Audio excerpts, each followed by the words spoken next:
Okay.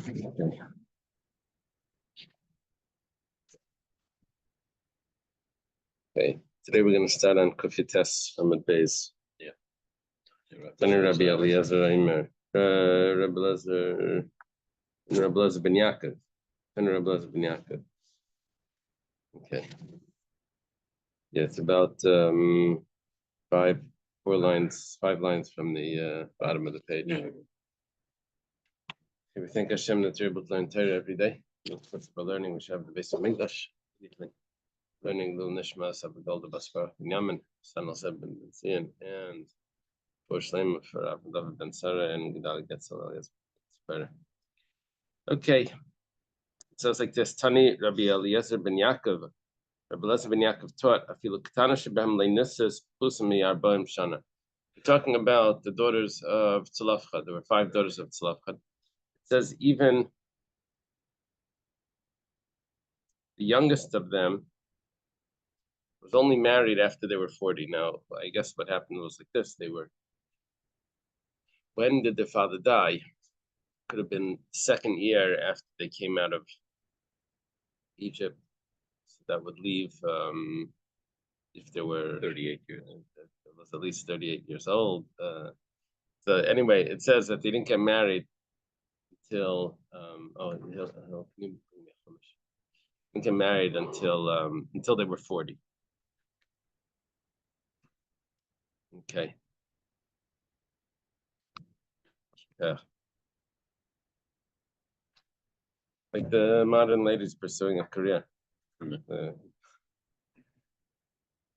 So it says, Eini, is that really so? Baham Rav Chizda, Nisis Pusami Bas Esrim, Yiledas Ad Shishim. It's a famous Gemara. It says that if a woman gets married before she's 20, then she can give birth until she's 60. I remember hearing this different. When I saw this quoted, it was if a woman gives birth before she's 20, then she can have children until she's 60. Here it's not saying she gives birth. Here it's saying she was married before she's 20, then she can have children. Her age of having children goes up until 60. Bas Esrim, if she gets married after 20, then you let us out of Arban, then she can only have children until she's 40. Bas Arbaim, if she's 40 already, then she can't have children. Question is, what was going on over here? How did they get married over 40? They won't be able to have children. Ram puts it. They waited until 40, no one would want to marry them. And they weren't allowed to wait because they're not going to have children if they wait till 40. Ella, the Gemara answers this question. Kanye is saying because they were righteous, miracle that happened to them, just like it happened to Yechevet. So it doesn't say like happened to Sarah. But, maybe she was married. Yeah, Sarah could have been married before 20. And Yechevet, very good, hello. And Yechevet got married when she was older. However,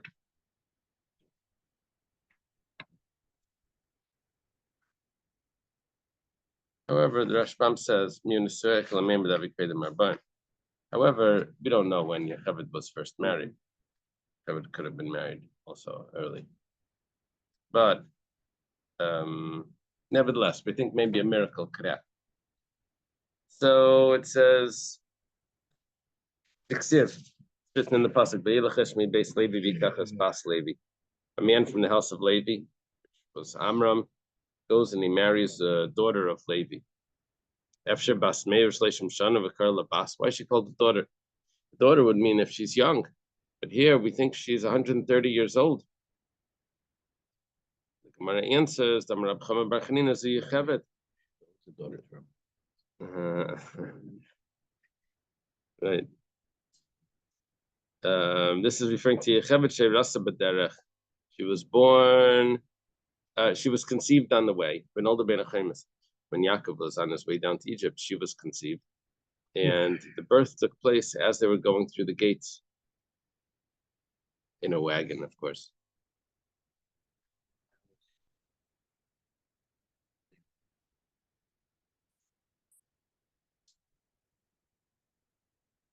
What?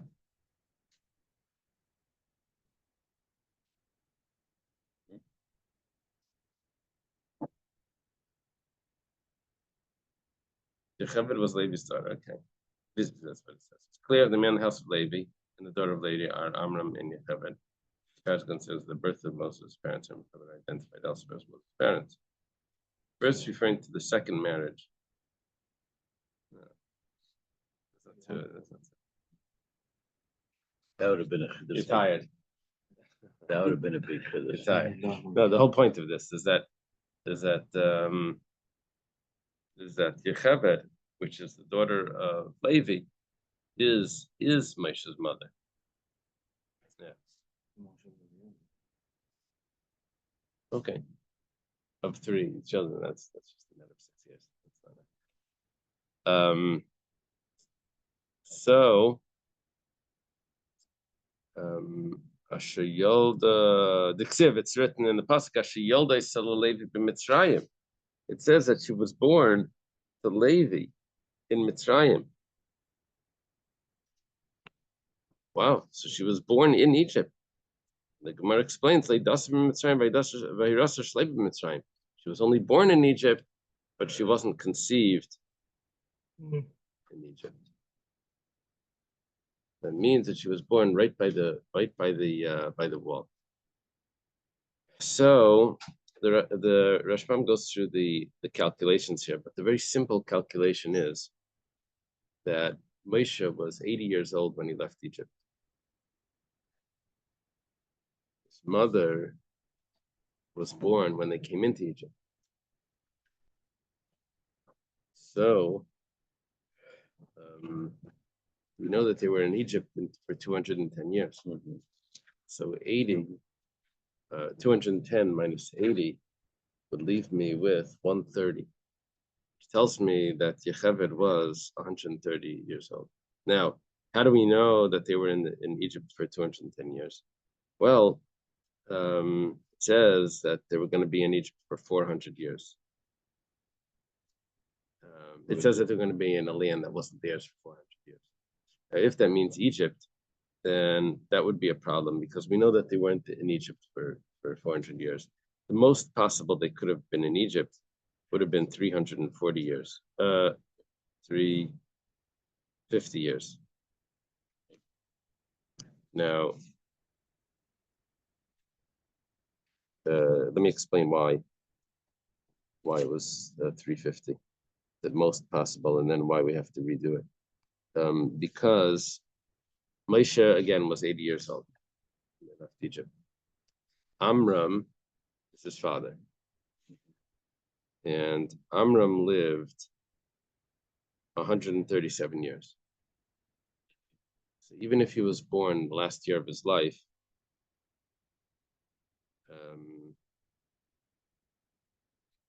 so that would be 80 plus 137 would be 217. And his father was Kahas. Amram's father was Kahas. Kahas came down to Egypt. He was already born when they came to Egypt. Now, he was one of the sons of Levi, Gershon, Merari, the sons of Levi. Now, Kahas was, he only lived 133 years. The 217 plus 133 is going to be 350. 350. Now, so that means that the entire time, even if you take everyone's the far ends, everyone had their children when they're the last year of their life, right? Even if you stay like that, they weren't only they couldn't. The most amount of time would have been 350 years. So what does it mean when Hashem told Abraham that it was going to be in a land there's 400 years, going back to the birth of Yitzchak? Now we redo the calculation like this. We say that Yitzchak was 60 years old when Yaakov was born. Yaakov was 130 when he came to Pari, right? So you do 60 plus 130 is 190 from Yitzchak's birth till Yaakov's death is 190 years. Now,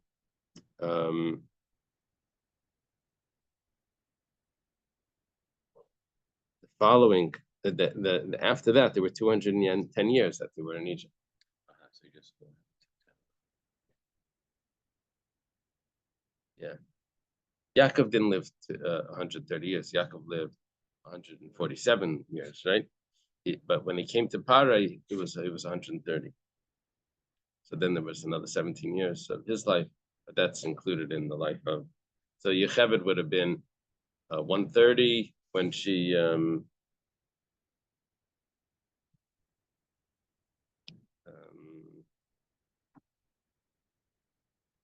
when she gets married, when she conceives Moshe. Okay. So V'maikar Labas, if she's 130 years old, then why is she called the daughter? Rav Yehuda Bar Zvida. Rav Yehuda Bar Zvida says, Malamed, this teaches us Shenol the Basimani Naris, because she became young again. She had the signs of a young girl. Nisad Nabasa, her skin became smoothed out. Nispashto became like soft. Nispashto Akmatim, the wrinkles spread out. The Chazar Yefilim Kame, and the beauty returned to its place. She became beautiful again. Without surgery. Yeah. Huh? she saved it. Yeah, she saved some money then. So what are we learning over here? We're learning that the daughters of Tzlafchad were hoping that they would have a miracle similar to Yocheved. That's why they delayed the marriage, even though they were 40 years old. But if Yocheved could have a child at 130, so they could have a child at 40. Okay. Right. But Yikach, it says that the man from the house of Levi. What's that? So you're saying they did it because of Yocheved? No. They did it for their own reason. Why did they delay? They wanted to marry someone that only from their own tribe. So right. It was not they didn't wait because they no, but how could they wait? How could they wait? Who's going to marry them? How would they allow it? Well, they understood that they could have a miracle like Yocheved. That's what it seems. Betuches Pitzit Kasam. You see the Rashbam on the bottom? Second to the bottom line. Well, what does it mean, Vayikach, that he married her? It's not Vayikach, it's Vayachsami Bayale.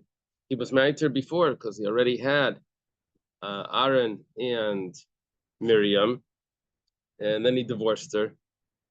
We know that he divorced her because he didn't want all the children to get killed by Parai. And then came along Miriam, and Miriam said, this is like, where do we have this in Saita?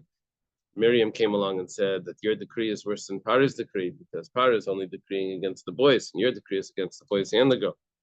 So it says it should be Vayachzer that he remarried her. He made her like it was as if like a first wedding. And he put her in a canopy. Aaron and Miriam Aaron and Miriam were singing before Malachi Sharis Aimrim, and the angels were saying, Ema Banim Smecha, the mother of children rejoices, referring to she's going to give birth to Moshe. Well, this is a. Whenever we say until Ema Banim Smecha, is this reference to Yocheved? I guess so. B'tis Yisrael, Mitzrayim is a reference to that. Okay, I just learned something new. I never thought that was Sarah. That's why it follows with the next verse. Yeah. Weird.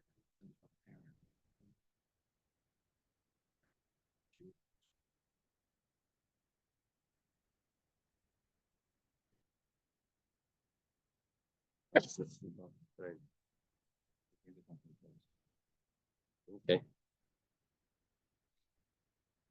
You're saying that the daughters of Tzlafchad also came back to their youth. And that's, I don't mean, I think that's simple chat, no? They were able to have children.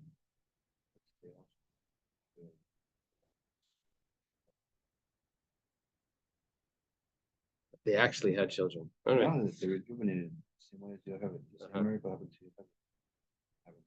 Okay.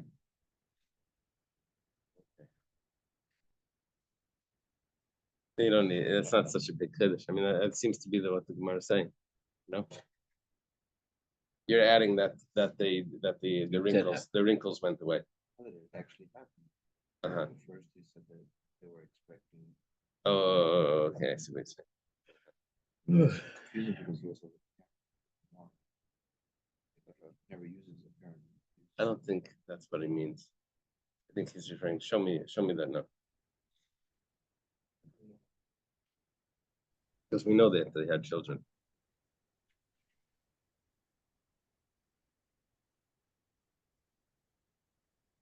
So apparently the Gemara means that they were rejuvenated miraculously. That means that they must have looked like they were much younger. That's what it means. Apparently.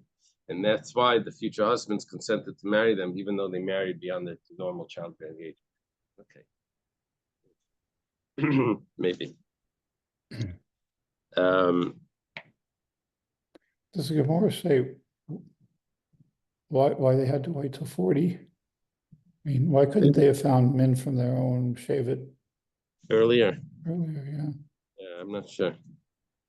Oh, they didn't want to. They didn't want to get married. I think it says they didn't want to get married until they came into the land and got their portions.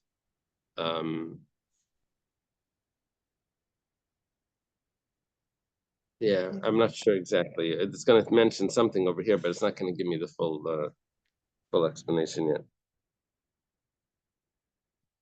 Okay. Lahalan mananakas of derech gedulasan. Over there, it speaks about their age. Bekan derech chachmasan.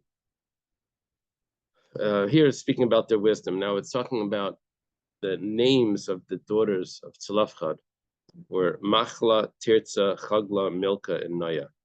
That's according to their age. Machla would be the oldest, and Noah would be the youngest. Now, however, it lists them again, and it says Machla, Noah, Chagla, Milka, Tirza. That makes Tirza the youngest. The Gemara explains that no, when they were standing in front of Moshe, it lists them when they were coming to Moshe. It lists them by their wisdom, not by their age. And apparently Noah was wiser, and so even though she was the youngest, but she gets listed second. Rabami to support something that Rabami says. Rabami be yeshiva when it comes to sitting, and some gathering of either a yeshiva or a din or something like that, judgment, something that has to do with studies. So then the way they sit is halach achar chachma. You put the wise one first. He sits at the head of the table. The mesiba, when it's some other type of gathering, like a wedding or something like that, halach achar zikna, you go after age. Age before wisdom, by the weddings. Ravashi says, "Who the maflik b'chachma, who the maflik b'zikna." So the Rashbam goes through all these options over here. I was too tired to go through the whole thing, but he says it's when do we say it matches up? Very old to not to very old, but and very wise. Which one comes first? And then which if it's all the possible options, it spells it out. But whatever the case is, if it's when do we make this distinction? When do we say that it comes first? The wisdom comes first. That's only if he's very wise. Or when do we say that the age comes first? That's only if he's very old. Very old. Big gap. Hana de Bei Rabbi Yishmael. It's taught in the house in the yeshiva of Rabbi Yishmael. Not that there were difference in wisdom. Actually, the reason why I list them differently is to show us that they were all equal. Not that they were different. That's why it changes the order. Says that they were all the same. Vatiyana, and they were. But tell me that they're all equal. Similar to what it says about Moshe and Aaron. Sometimes it says who Aaron and Moshe, and it says who Moshe of Aaron. The reason why it does that is to tell me that they're equal. So to the same thing by the daughters of Tzlafchat. Reb Yehuda Amar Shmuel, Reb Yehuda says name Shmuel, B'nai Tzlafchat, Putruli Nasi L'chol HaShvatim, Shenem Alatev B'neim Tiana L'nashim. Okay, let's take a look at this in the pasuk. If you remember, we were learning about this law that any woman that had an inheritance was not allowed to marry someone from another tribe. That would be a woman that didn't have any brothers. A woman that never, she would get an inheritance. She had to be careful that her tribe stayed in her inheritance, stayed in her tribe, stayed in the family.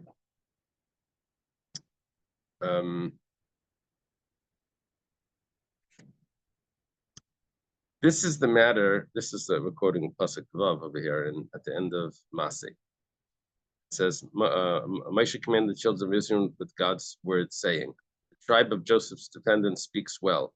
This is what God has commanded regarding Tzlafchat's daughters. Let them marry whom they wish, but they may marry only within the family of their father's tribe.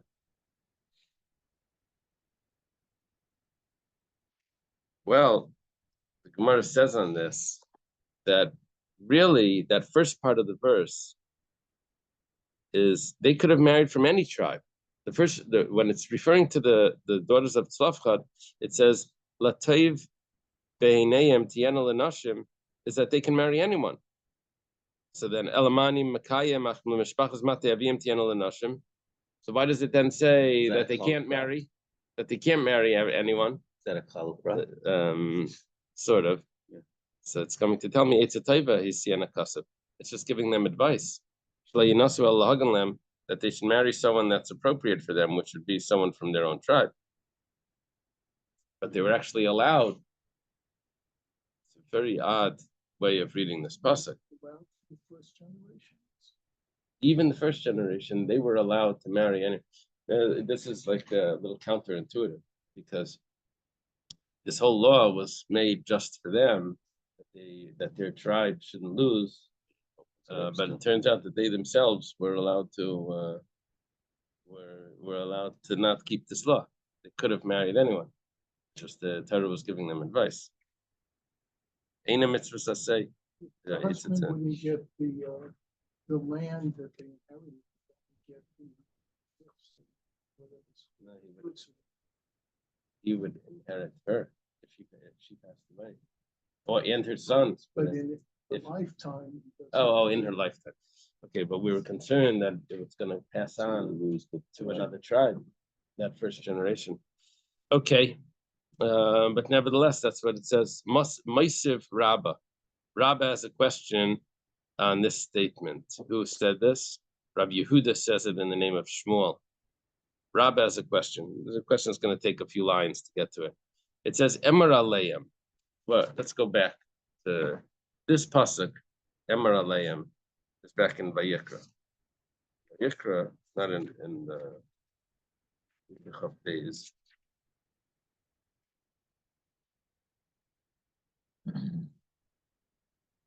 You have the verse? Verse 3. Yeah, this is talking about restrictions of the consumption of sacrifices in Truma. It says, Hashem spoke to Moshe saying, speak to Aaron and his sons and tell them that if they are in a state of ritual impurity, they should keep away from the holy sacrifices of the children of Israel and from the sacrifices that the priests themselves sanctify to me, so as not to violate the sacred character of my holy name. I am God, say to them. Okay, so it says, say to them, throughout your generations, if any man among any of your descendants comes near to eat the holy sacrifices which the children of Israel consecrate while he is in a state of ritual impurity, that soul will be cut off from before me. I am God. Okay, so it says over here, Emar Aleim, speak to them. The Rabbah quotes this brisa that says, Emar Aleim, who's them? Those people that were right there. We'll speak to the people that are there in that generation. Then the pasuk goes on. Of any of your descendants, right? Of your future generations. That's talking about future generations. So this law of the Torah doesn't only apply to that generation, it applies to all generations. If it says already for the fathers, why does it have to say it also for the sons? It says it to the sons, why does it have to say it to the fathers? Because it happens sometimes. Sometimes there are laws that only apply to the fathers and not to the sons. And there are laws that apply to the sons, but not to the father. Where do we have this? Laws that apply only to the fathers. It says, that's the pasuk we're referring to. Any daughter that has an inheritance, which means she doesn't have brothers, this was only one generation. People were asking, what's the source that this was only one generation? Well, here the Brisa says this was only the first generation. It's only said to the fathers. And then I have a whole slew of mitzvahs that only apply to the sons and not to the fathers. For example, the mitzvahs that only apply to the land of Israel didn't apply to the first generation, would apply from the second generation on. Right? So there, because of this, it has to say, when there is a law that's applying to both, it has to say it. So why does it have to say the whole ish? If you only talk of the Sabbanim, leave the ish out, without including women. Where does it say b'chalish? Oh, the next pasuk, ish. Right at the beginning. Oh, Amala Darisechem Kol Ish, any man. Yeah. So if you don't need the ish, you only talking about fathers. It's not excluding. It's not excluding women. And it said Cholash. No, If you want to be politically correct, I think it's referring to both all anyway. humans. then it would be Choladam. That's man. Kol Adam, I think, means all of men together. Kol Ish, I think, means every individual. Yeah, I think so. Although sometimes it says Isha Yisha. Yeah. Okay. Whatever the case is, so his question is,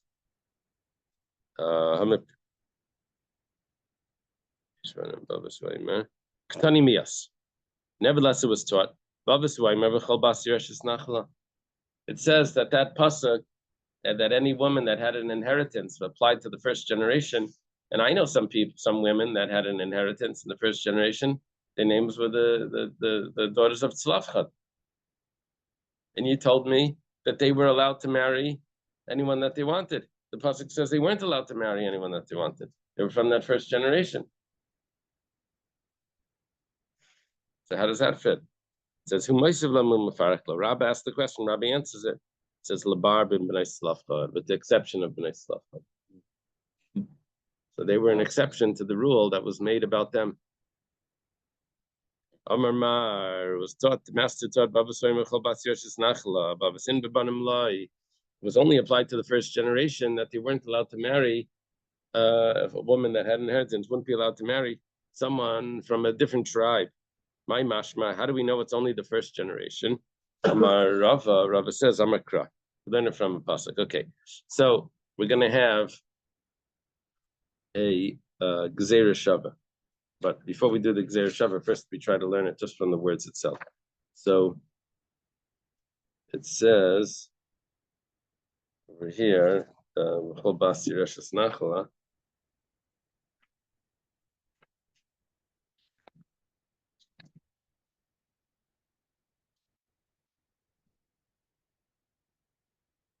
beginning of Pasuk Vav says,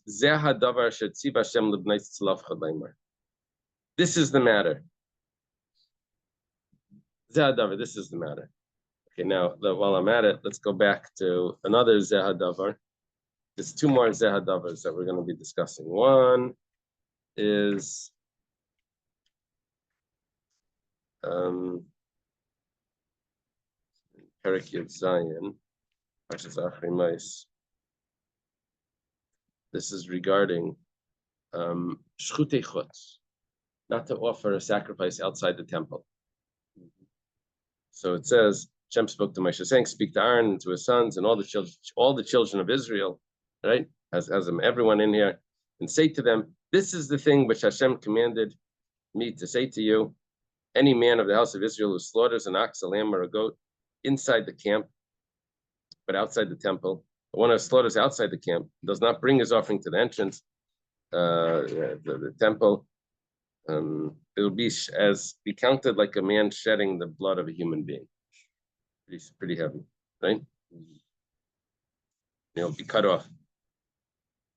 Be cut off from among his people." So it says the word zehadavar. This is the matter by Shchuti Chutz. We're going to have another zehadavar, and that is the beginning of Matais.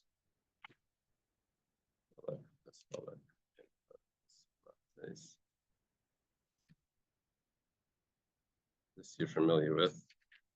This it says. No, that's at the end of Masay. Here it's talking about laws of making a vow. It says Hashem spoke to Moshe. Moshe spoke to the children of Israel's tribal heads. This is the matter that Hashem commanded. Any man who takes a vow, right? When a person takes a vow, he translates ish as a person. Person takes a vow to God and purpose himself. Okay. So that's regarding annulment of vows. Okay, let's see what happens now. We were asking, how do we know that this law of not marrying a woman with an inheritance shouldn't marry someone from a different tribe? How do we know it only applies to the first generation? So Amarava say lo yenoi gela b'dar zeh. You learn it from Zeh Hadavar. This is the matter, saying it only applies to this generation. Zeh Hadavar. B'dar zeh. Somehow the Gemara understands. It says this is the matter means that it only applies now. So, whenever it says that, are those not included in the 613? Amalei Rabba Zuti l'Ravashi. Rabba Zuti says to Ravashi, "Alamata zeh Hadavar d'shchuti chutz achinami le'yenoi gela b'dar zeh." What about the zeh Hadavar by shchuti chutz? It only applies for the first generation. The Gemara says, "Shani Hasam." He answers, over there it's different. Over there it says for future generations. Right? It says to all Bnei Yisrael, l'dairesim. So he says, what about the annulment of vows? It says, you want it only applied to that generation? Over there, we learn it back from Zeh. That's a Gzeira Shava from the Shchuti Chutz. Just like by Shchuti Chutz, it said Zeh Hadavar, and it was referring to future generations. So too, Zeh Hadavar by the annulment of vows also applies to future generations. Gemara says, "Well, Hainami Leilaf says I have another Zeh Hadavar that's referring to the prohibition to marry outside from a different tribe. I could also make the Gzeir Shavit over there as well." It says, "Hi, my 1 second. Over there, I had a Gzeir Shavit anyway from Shchuti Chutz to Rashi Amatis, to the annulment of vows, sacrifices offered outside the temple to annulment of vows. Over here, you don't have a Gzeir Shavit. You're just trying to make one up, just to change the rule.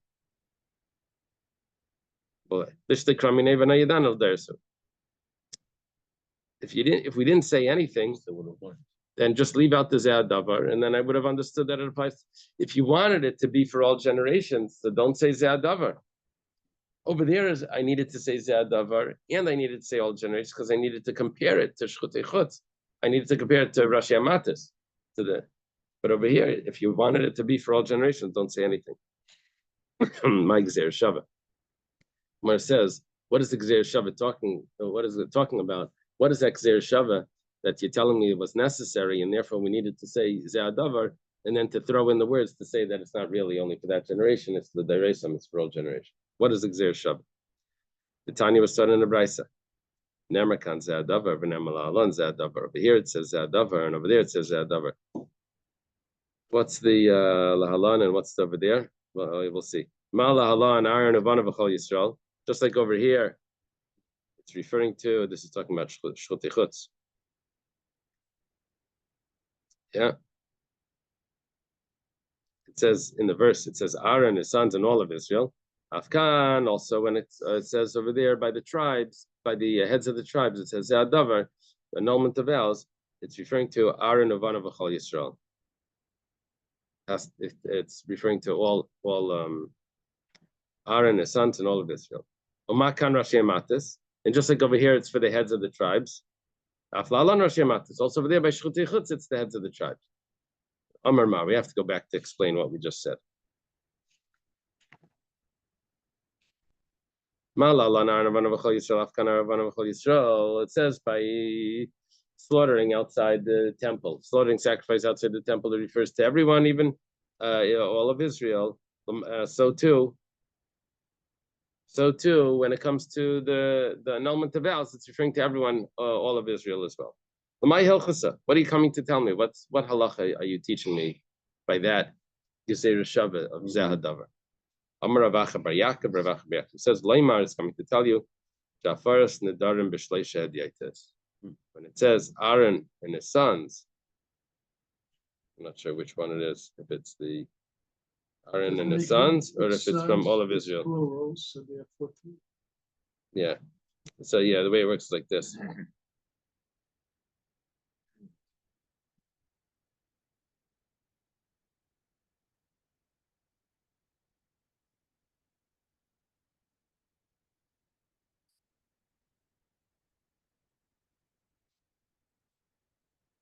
Yeah, Rashba mentions that there is an opinion that holds that two people could act as a court. Just it's called the best in Chatzuf, but that's only for monetary laws. When it comes to Nadarim, you need three people. And the Gzeir Shava tells me that Aaron and Vanov, Aaron and his sons, comes to compare Aaron and his sons to the rest of Israel, that once you have any three people, that's satisfactory to annul a vow. Okay. So, and where do I get that from? It doesn't even say by the annulment of vows, Aaron and his sons. It says it by Shchuti Chutz, Aaron and his sons. But we learned the Gzeir Shava to tell me that the annulment of vows is with three people based on the Ze'adavar Gzeir Shava. The Gemara says, how do you have a Gzeir Shava like that? It says clearly in the verse, V'harashi Amatis Ksiv. It says clearly that it's only the heads of the tribes. And now you're telling me that it could be anyone, any three people. So it says that we have another answer for that. Yeah, if you don't have an expert, then you need three people. If you have an expert, then even an individual can annul the vow. Okay. Now we take it backwards. So what did you mean that by Shchuti Chutz, it also applies the heads of the tribes, because it says it by the annulment of vows. Rav Sheshes Leimar is coming to tell me that you can annul something that was consecrated.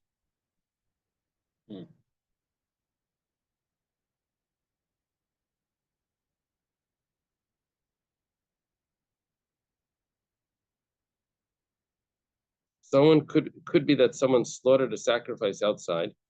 Is chayiv kares outside the temple. Chayiv kares goes to the chacham. He's matter the neder. He finds out that he really never wanted to consecrate it.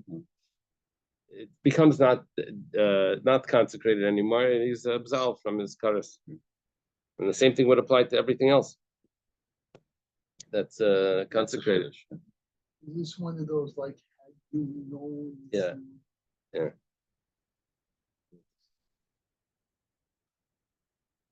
I have all these shilas about challah. I was looking up the so there was a tshuva, I think I saw it in the Har Tzvi. There was a baker that he had his dough and all the bread was on this pan, and he was taking all the breads, and the piece of challah that they had taken off from the dough, they had stuck to the side, and when they got to the oven, he was going to throw it to the fire, and the pan, but he forgot to throw it into the fire, so he put the whole thing in the oven, and it was smeared with oil on the bottom, and so the flavor from the challah that you're not allowed to eat, this is in Eretz Yisrael, like the flavor spread to the other one, and is discussing if you should aser the whole challah. I'm reading this, I'm like, why can't you just be matir neder? Just be mataneder, just take it out. I don't know the answer to that because it seems from my Gemara that you can. But he was working without being mataneder. You know, you say that spreads First the layer. Okay, so But what about the challah, which didn't end up in the they saw afterwards that portion. But the question is if the flavor spreads and ruins the other. That they burn. Okay, so it's coming to teach us Yeshala behektish. Okay, so that's our answer.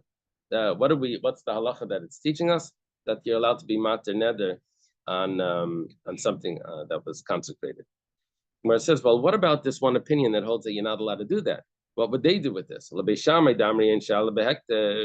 Beishamai? Beishamai says that you're not allowed to be mater neder. You can't annul the vow if you made something consecrated. The Tanana started the Mishnah. There's this Mishnah in Nazar. Beishamai says that if something was consecrated by mistake, it's still hektish.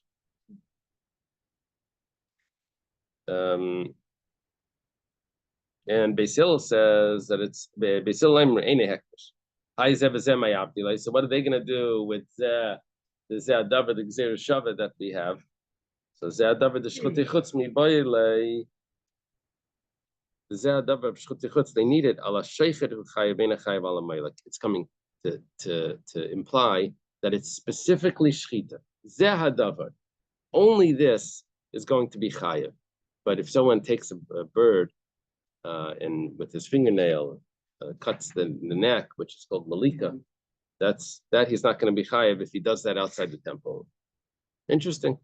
It's only Shchita outside the temple. And what does he do with Zeh Davar Drashi Matas Mi Baile? Because he doesn't have the Gzeir Shava. What does he do with the other Zeh Davar? I'm sorry. Zeh Davar Drashi Matas Mi Baile Lechacham Mater Vein Baal Mater Baal Mefer Vein Chacham Mefer. The Zeh Davar over there is telling me that you have to be very specific regarding how the annulment of the vows is done. If it's a Chacham that's annulling the vow, he has to say Mutalach. If it's a husband that's annulling the vow, he has to say Mufarlach. I don't know which one is what. This is annulled and this is solved or something. I don't know exactly. But so it's released. Mater would mean released. Mutalach. The vow is really. Well, how do they translate mutar? Okay. L'Beishamai, the leslu gzeir shava. According to Beishamai, that doesn't have the gzeir shava. Hafaras nadarim b'shleisha yotis. Actually, you know what? I want to stop over here before. Otherwise, we'll go halfway down the next page. Because that's the next place we can stop. Let's leave it over here, l'Beishamai, and let's take a minute to see what we're going to do over Yom Tov. By the way, your last thing in the English, it says the hafara, that term is for revocation. Revocation. Which connotes. That's the word. Which connotes an annulment. So Okay. it's the same. And that says based on no reason. No, I think it means. Yeah, over there you don't need a reason. Hafara works differently than mutar. Okay. Let's say, can we learn on before Mincha? Shmini Atzeres, probably, yeah. Right? Shmini Atzeres. So let's say we do Tafkuf Chaf Aleph, and then on Simchas Torah we'll learn before Mincha. No, Yeah. Let's try.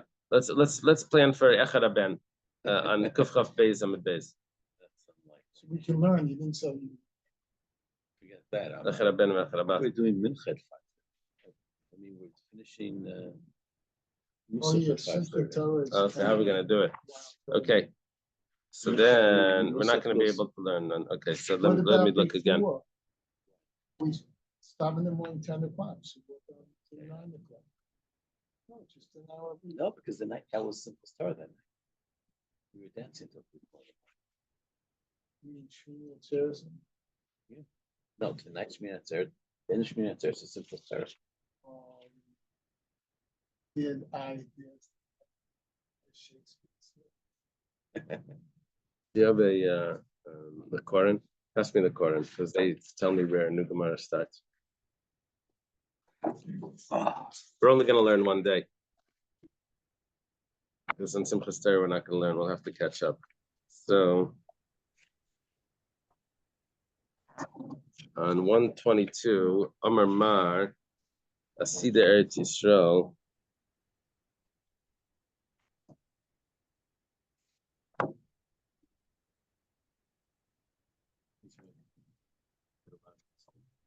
I'll try to get down to Amar Mar, Asida Eretz Yisrael, Sheteschalek L'Shleish Asher Shvatim. It's on Kuf Chaf Beis, maybe 10 lines, 11 lines from the bottom. Amar Aleph. Face Aleph. Okay. Yeah. I'll aim for that. Thank you. Okay. Okay, thank you. Okay. Yom Tov. Okay. Have a good day. You know, this it seems Okay, like Yom sort of tortured reasoning that the Rabbanim are going through here. I mean, to come up with